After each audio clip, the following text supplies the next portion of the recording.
Relying on exercise alone to burn fat is like trying to pay off a debt with the change you find in between your couch cushions. Your body is incredibly efficient at burning calories, because if it wasn't, we'd have to be constantly eating just to stay alive.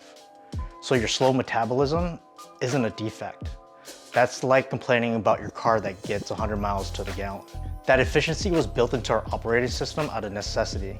Because back in the hunter-gatherer days, you couldn't just make a phone call and get food delivered to your door. It was very likely you went days before your next meal.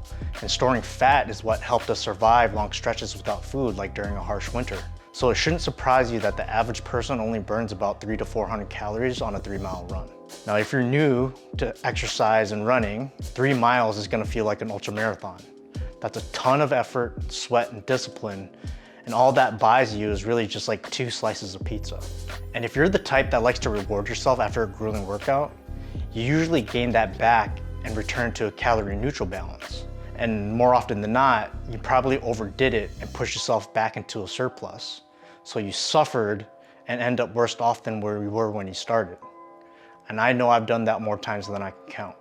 That's why your fat loss goal can't just rely on exercise alone. The old saying that you can't out-train a bad diet still holds true. Now, exercise is essential for building muscle, gaining strength, and improving your cardiovascular health. But if you really want to drop fat, you need to eat enough to support your activity while staying in a calorie deficit.